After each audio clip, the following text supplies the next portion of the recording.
Welcome back. Today we're going to talk about the case of Gideon versus Wainwright, 1963. It's a story of Clarence Earl Gideon, a drifter, generally homeless, often drunk, person who committed petty crimes and often got caught. And you say, why would that be so important? Well, one of the most fundamental things we have in the United States is the notion that we're all equal before the law.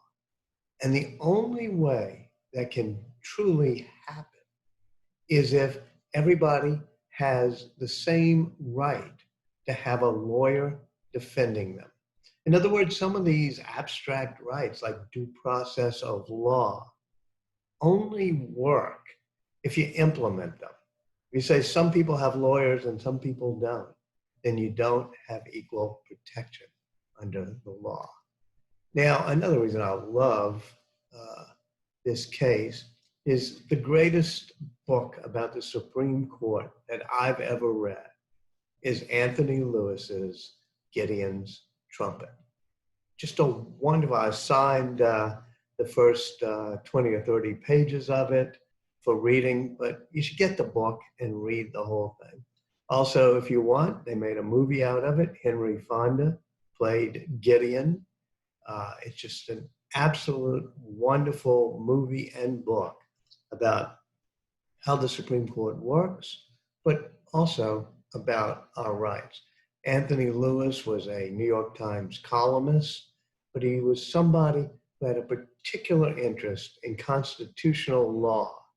And so he went off and found these wonderful cases where individual citizens are able to assert their rights and thus assert all of our rights. And as I said, just a total ordinary citizen, that's how the United States works, which is laws aren't just done in the abstract. They're done by real people in real places. There's a guy who ran away at age 14. He had been born in Missouri, Hannibal, Missouri, unlike Huck Finn or Mark Twain from Hannibal, Missouri. When he ran away, it wasn't a tale of Huckleberry Finn. It was a tale of a guy who had 4 marriages, 6 kids. They took most of his kids away from him because, and put him in foster care because he couldn't hold a job. He was convicted multiple times of petty crimes, but actually ended up serving in Leavenworth prison for a while. And somehow or another, on his 4th marriage, kind of gets control of himself, and he and his wife moved down to Panama City, Florida. But what happens there is somebody robs a pool hall. $5 and change, a few bottles of beer get stolen from a pool room in 1961 in Florida, and he gets arrested for it. Gets arrested partly on the testimony of somebody walking by or said they were walking by as a witness. And so he goes into court. He says to the judge, the United States Supreme Court says I am entitled to be represented by counsel. In other words, he had a right to a lawyer. He was wrong. He did not, according to the Constitution at that time, have a right to a lawyer.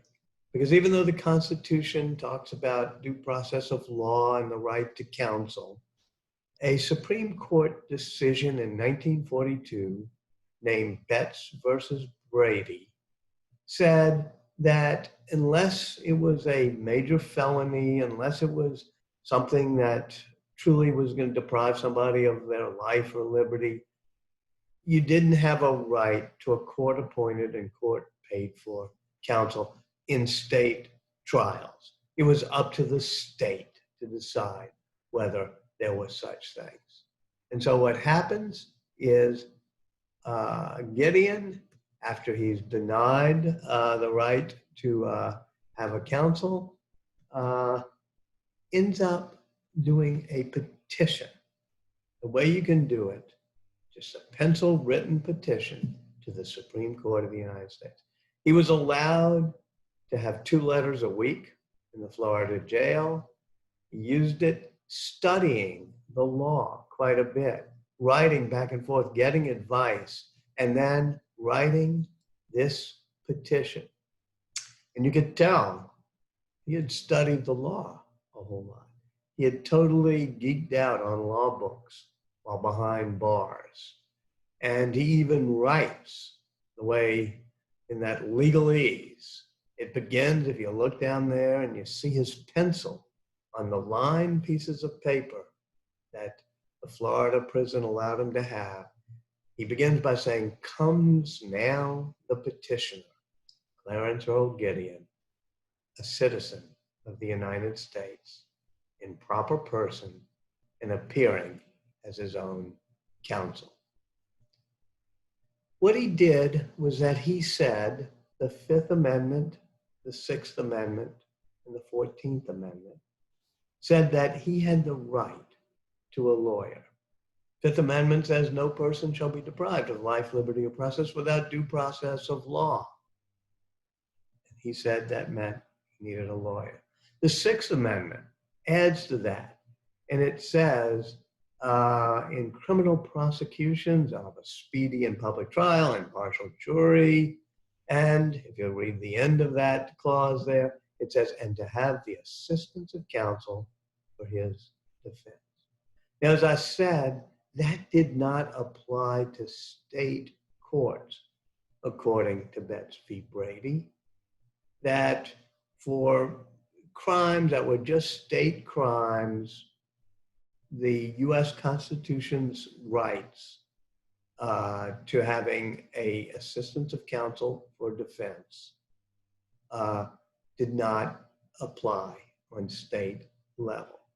It's a complicated thing because in the first few decades of our history, the federal rights we had, the national rights we had under the Bill of Rights, did not necessarily restrain state law, because the Bill of Rights says things like Congress shall make no law. It doesn't say that the states can't make a law. But then what happens, because of the Civil War, the 14th Amendment comes in. And the 14th Amendment has been interpreted over the years to apply the major rights that we have under the Bill of Rights, the major constitutional rights we have in the Constitution, apply them to the states as well as to Congress and the federal government. And the 14th Amendment says, this comes out of the Civil War, it's basically to enfranchise former slaves and give everybody, without regard to race, equal protection of the laws of the United States. 14th Amendment said, nor shall any state deprive any person of life, liberty, or property without due process of law. Now that phrase, the due process clause of the 14th Amendment, over the years gets interpreted more and more broadly so that it applies after a while to all of the major rights in the Constitution. Not every single one of them. And the question that Clarence Earl Gideon raised was whether the right to have the assistance of counsel for his defense in the Sixth Amendment would apply to the states because of the 14th Amendment. Now, he writes that handwritten petition to the court, a writ of habeas corpus, give me my freedom back, and it's delivered by mail to the U.S. Supreme Court, and it's walked up the main staircase in a manila folder and put into that office at the top of this staircase where junior level clerks get to look at petitions to the court and what is called the Miscellaneous Docket, meaning petitions that just come out of the blue in the mail. They aren't appeals from any other court rulings. They're not an official appeal to the Supreme Court. They're just an ordinary citizen who gets to write in pencil, if he wants, and appeal to the Supreme Court. And the cool thing about the court is that they look at these, and every now and then, one of them gets plucked out of the huge pile of all the prisoners that have written all these handwritten appeals. A few of them get plucked, and the justices actually consider them. And so the justices scheduled this case. They decided to take the case. And of course, they have to appoint a counsel for him in order to argue the case in front of the Supreme Court. And the person they appoint is Abe Fortas. He's the short one on the left. That's Lyndon Johnson. He used to be an aide to Lyndon Johnson. Lyndon Johnson doing his usual power trip thing on his counsel, Abe Fortas. Abe Fortas eventually gets appointed to the U.S. Supreme Court, but partly because of his arguments and the way he handled the case of Gideon v. Wainwright. And so he takes the case, and among the arguments he makes, it says anybody needs a lawyer in order to have a fair trial. Even Clarence Darrow, the greatest courtroom attorney of his time, we remember him in the Scopes Monkey trial. Even Clarence Darrow, when he got charged with jury tampering, the first thing he did was to get an attorney to represent him. Even Clarence Darrow felt he shouldn't represent himself.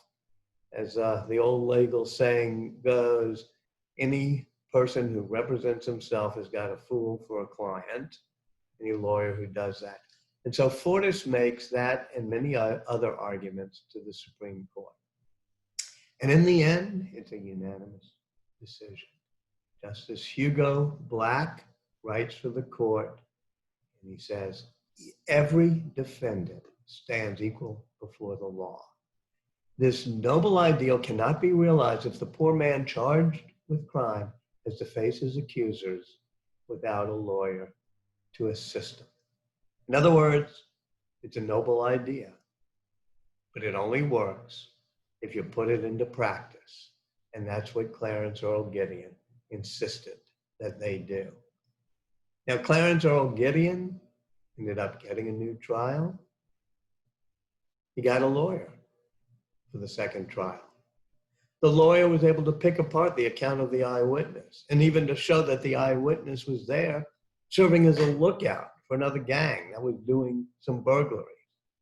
And Clarence Earl Gideon gets acquitted because he had a right to counsel. When he walks out of the court, a beautiful scene. It's at the end of Anthony Lewis's book.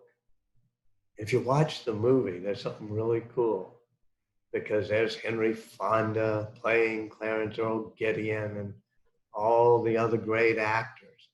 And Henry Fonda, playing Gideon, walks out on the courtroom steps and says the same thing that Gideon had actually said in real life. He's asked by a reporter, did you make a difference? Did this really matter?